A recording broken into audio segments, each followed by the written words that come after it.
What exactly are remote control towers? Could they actually replace regular control towers, and are they really a good idea? Stay tuned.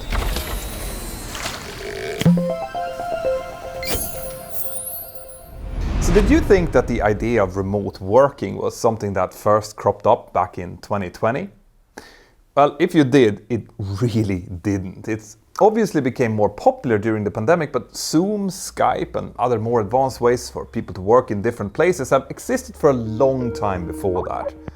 For example, if you're a motorsport fan, you might know that for many years now, Formula One teams have during races been leaving many of their engineers and strategists back at their factories, which can actually be in a different country or even a different continent from where the race is being done. But that haven't stopped the whole team from still working together in real time, with everyone still linked into the same intercom, looking at the same data and working on any issues. And that's because we now have the ability to transmit huge amounts of data very quickly over large distances, and it's easy to forget just how new that ability actually is. Obviously, competitive sports like Formula One tend to adopt these type of new technologies really fast, but gradually, as the technology is proven, even other sectors often start doing the same. Now, as I have explained in many of my previous videos, aviation is known for, well, taking its sweet time to study new technologies before adapting them, and this is definitely also the case for what we're going to talk about today. But to understand what we are trying to do with remote control towers, it's worth having a look at how normal air traffic control towers work today. It's now over 120 years since the Wright brothers flew that first flight, and as an idea at least, air traffic control didn't take very long to follow suit. Now, the origins of air traffic control is a quite fascinating story in itself, which include things like giant concrete arrows scattered across the United States, for example. These were used as early navigation reference points for airmail pilots before radio navigation was a thing, or in places too remote to set up those early nav aids. Now, I might do a separate video on the past and future of air traffic control later, but in this video we will obviously concentrate on airports and specifically the control towers. The first place where air traffic was controlled by people sitting in a permanent control tower seems to have been at Croydon Airport in the south of London, UK, and that started back in 1920. In those days, and for quite some time afterwards, a lot of aircraft were still flying without even a radio. But by the mid-1920s, Croydon's tower had radio receivers and systems that used radio transmissions to get a fix on aircraft positions. And once they had shown the way, other facilities in the UK, the United States and everywhere else soon followed. Fast forward to today, and we have procedures to track aircraft that include conventional radar, which we refer to today as primary radar, and also secondary radar, which processes information that aircraft themselves are transmitting. There are also other, more recent tools like ADS-B, which I'm not going to get into here. But even with all of these and other tools at their disposal, the main way that airport air traffic controllers still use to track aircraft movements, it's through the use of their eyes. That's why we still have control towers, which have now grown quite a bit in height since that first tower in Croydon. Taller towers allow controllers to see a bit better into the distance, and how far out they need to see will depend on the approach and departure procedures at each airport, as well as with limitations like terrain, buildings and other obstacles. But often, the real reason why some towers need to be quite tall has to do with the size and layout of the airport itself. Air traffic controllers need to be able to see all aircraft on the airport, meaning that different controllers might be on duty for approach and departure, for aircraft taxiing on the taxiways and even near the terminals. But the point here is that someone needs to see each aircraft, and if they can't, due to fog for example, there are normally big restrictions on aircraft movements. So no matter if they're in charge of air traffic or ground movements, controllers need to be able to keep aircraft separated visually, and that means that tall towers are necessary in really big airports, especially those that have multiple runways and terminal buildings. Now, for the record, up until recently, the tallest control tower in the world was located at the new Bangkok International Airport in Thailand, with a height of 132 meters or 434 feet. But that record was beaten in 2014 by a new tower at Kuala Lumpur International Airport in Malaysia, which is about 142 meters or 466 feet. Kuala Lumpur has 3 runways, who are each around 4 kilometers long, with quite a long distance between them as well to enable parallel operations. Plus, the airport's design has provisions for 2 more runways if a future expansion becomes necessary. Now, the tallest tower in the United States is at the Hartsfield-Jackson Atlanta International Airport with a height of 121.3 meters or 398 feet. Atlanta's runways are a bit shorter than those in Malaysia's capital, but there are also 5 of them spread over a pretty big area, hence the really tall tower.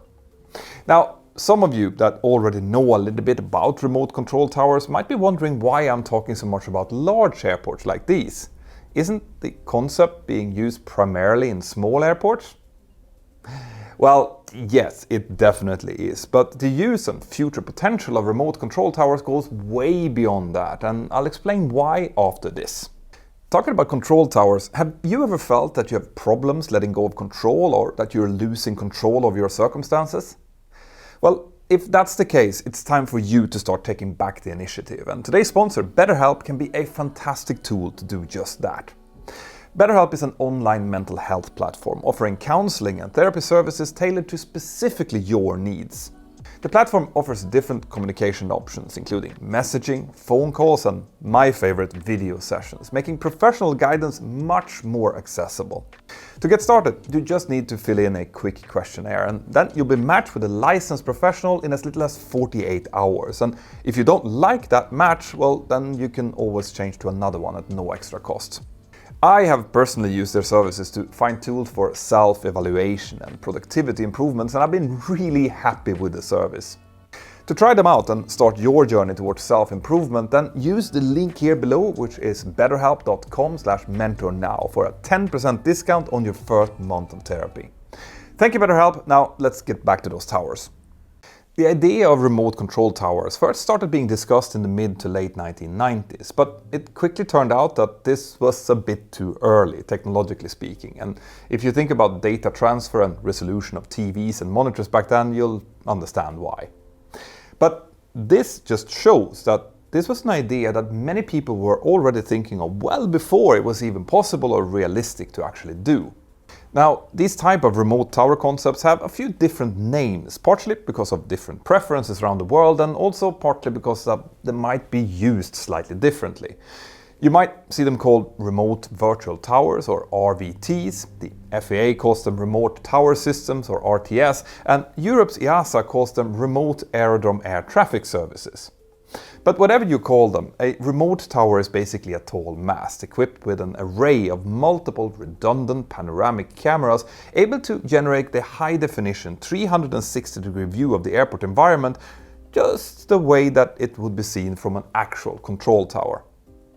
These towers also have a separate set of pan, tilt, zoom or PTZ cameras, and as their name suggests, these cameras can move around and track objects like aircraft and maybe even the odd airport vehicle if needed. Basically, the PTZ cameras replace the binoculars that air traffic controllers often use today. Remote towers have the potential of adding a lot of flexibility to these operations, and this brings us to the airports that are much smaller than the ones that I've talked about before. The first remote control tower to get approved for service was in Sweden back in 2015, and it is in Örnsköldsvik Regional Airport, which is actually where I grew up and where I did my first flight together with my dad. The controllers who are directing Örnsköldsvik's air traffic are sitting in a control room at Sundsvall-Timrå Airport, which is about 125 kilometers or 78 miles away to the south. Anyway, since 2015, the Sundsvall Control Center has also started controlling other airports, including Linköping and Sälen. Sälen is actually a brand new airport. It opened in 2019 and it was designed from the outset to have only a remote control tower.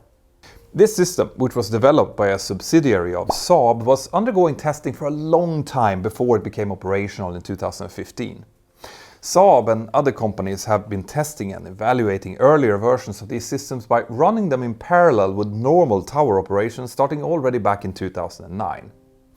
A lot of other airports around the world have since also started running tests involving remote towers, but so far the list of the ones that are actually implemented is relatively small. A company called Frequentis has helped Germany's aviation authorities to install remote towers at 3 airports: Dresden, Erfurt and Saarbrücken, and the last 2 are already operational today, with Dresden remote tower scheduled to come online later this year. Now, the controllers who handle aircraft at these airports are sitting at control stations in Leipzig, which are many hundreds of kilometers away. So, how does this add flexibility to the operations then? Well, there are some really small airports that have only a handful of aircraft flying in and out daily, or maybe aircraft that are arriving only during a couple of hours each day. Örnsköldsvik is a great example of that. At this not so busy airport, a single controller can, with this system, handle 2 or more of these airports at the same time by just switching in between them. This is something that Norway's controllers are doing at Bodø, where a single control center is already handling 11 small airports with fairly sparse traffic, and with 3 more due to join the system later on this year. But even at busier airports, having many controllers in a single location adds quite a bit of flexibility. Currently, controllers are often cross-trained to operate at different airports and have to commute in between them depending on what shift they have.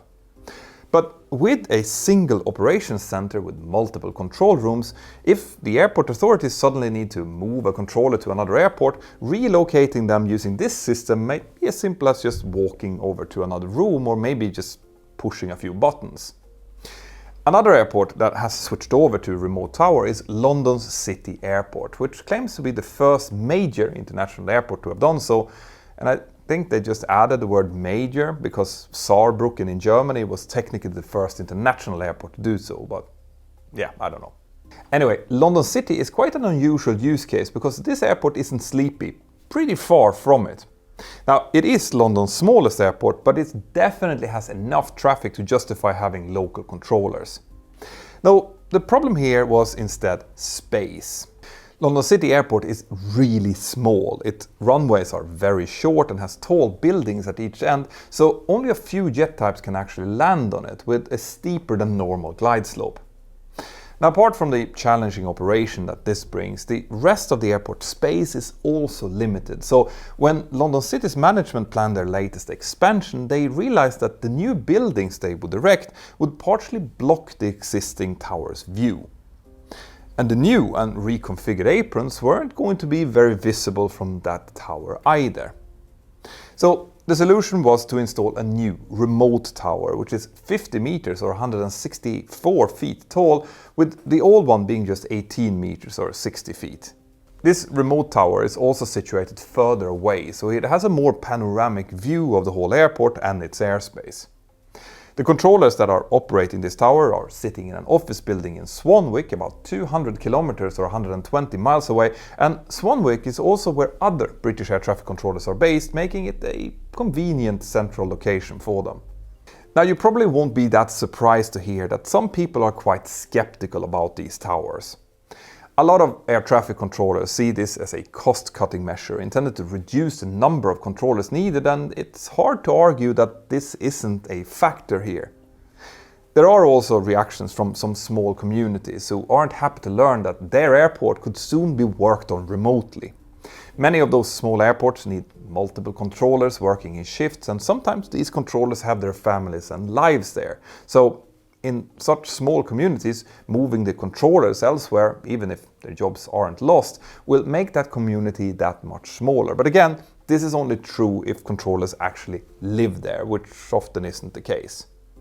So instead, for many commuting controllers, working at remote towers would probably be a real net benefit. There are reports of some controllers who were initially skeptical about remote towers but quickly changed their minds once they started using them, and actually this is something that some controllers that I've spoken to in Sweden have told me too. Now, one reason why many controllers and others have been won over by this concept is because it has some real practical advantages. For example, when you replace a set of windows with a set of computer screens, you can also put other stuff onto those screens. And this means that when an aircraft flies into view, a tag can appear on it, identifying it and even giving information about its speed and altitude. Basically, controllers can combine the view out of the window with the view on a radar scope on a computer monitor, all in one view, giving much better oversight.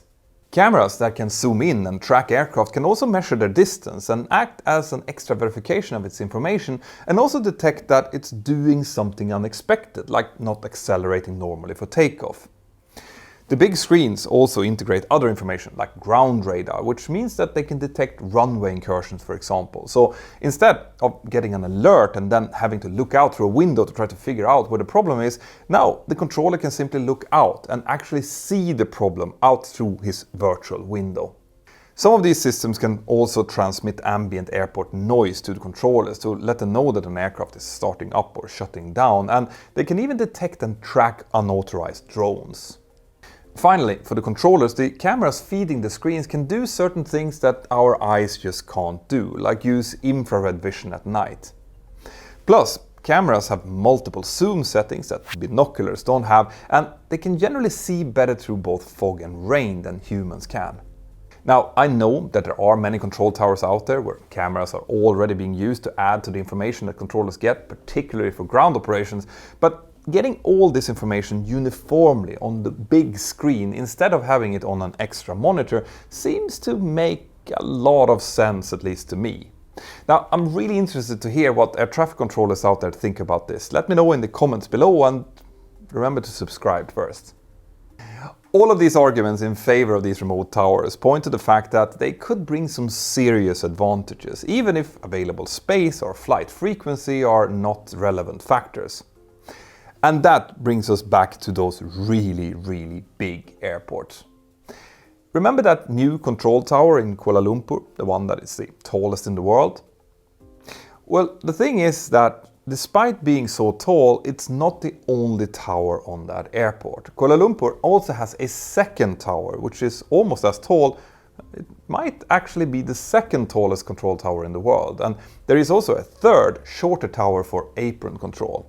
Now, like I said in the beginning, modern airports have runways that aren't just long, they're also spaced far apart to allow for parallel operation. This means that there are several airports out there that will need more than one control tower to cover the entire area. Amsterdam's Schiphol in the Netherlands and Charles de Gaulle in Paris, France come to mind, and London Heathrow will likely need a second tower too if plans to build that third runway actually go ahead. But that second tower will likely be a remote tower, because that's the other use case for these type of towers. All of their sensors, tools and data fusion can also be useful for controllers in a kind of hybrid digital tower setup. In that scenario, the controllers will still be sitting in the main tower, combining what they see out of their windows with views from a remote station, something that is already actually being tested at several airports. Actually, a lot of the early testing on remote towers was done by simply installing new cameras on existing towers and then comparing them with their normal operations. Also, to add to the arguments for these kind of remote towers, it's worth pointing out that normal control towers are, well, buildings, and like any other office building, they need to be suitable and safe for people, complying with the usual regulations on fire safety, earthquakes, gale force winds, and they also normally have to have comfy spaces, toilets, and probably a small kitchen. Now, building a super tall, air-conditioned office building with awesome views and then maintaining and updating it for several decades is of course substantially more expensive than building a tall mast, even one that has some really sophisticated cameras on it. And if you then later decide that you need to build something else where that mast is, then it's easy to just move it somewhere else. For those reasons alone, some large airports might soon consider replacing their existing aging towers with one or several remote towers, but still have the controllers on site at an office in the same airport. Some large airports already incorporate other air traffic control facilities like control centers for larger areas, so it would make perfect sense to keep the tower controllers in that same site. Of course, For all of this to work, the companies implementing them must demonstrate that these systems are robust, reliable, and secure enough. The remote tower and control rooms are connected using triple redundant data links on a dedicated network which isn't actually connected to the internet or other accessible networks. These data links must also be really fast, but that shouldn't really be a problem. Remember the case of the Formula 1 teams that I mentioned in the beginning? Well, the time delay on their data links for races on the same continent as the factory are around 10 to 15 milliseconds, which is comparable to the delays in many normal radio communications. Finally, the display systems in the control rooms must be clever enough to be able to handle a temporary loss of a couple of screens, and they also need to have redundant power and other equipment. And only once all of this is proven and installed, the companies making them need to also convince the aviation authorities about the robustness of all of these features. But like I said, not everyone is a fan. In the United States, the FAA still hasn't certified any of these remote towers, although they are being tested. Even though I'm sure that there are even more skeptics out there for varying reasons, I really think that this is something that we should be looking at very closely. Now, I have recently done a video about the shortages in air traffic control and their effects on aviation safety, especially in the United States, but also in other parts of the world, and these systems could be one part of a solution. Now, I understand that saying that these systems could help with controller shortages might sound like it verifies the fears of those who are worried about losses of jobs for controllers, but one of the things that I pointed out in that previous video is that the needs of the airspace are changing and that many of those problems could have to do with controllers just not being in the right place. So maybe the ability for controllers to fill posts in key positions without having to move around is actually a plus for them, along with all of the other advantages that this system is already bringing. Again, I would love to read your comments, so let me know your thoughts and consider joining my Patreon crew if you want to discuss these things with me directly in a Zoom hangout. Another way of supporting the channel is to buy some merch or send a super thanks using the dollar button below. Have an absolutely fantastic day, and I'll see you next time. Bye bye.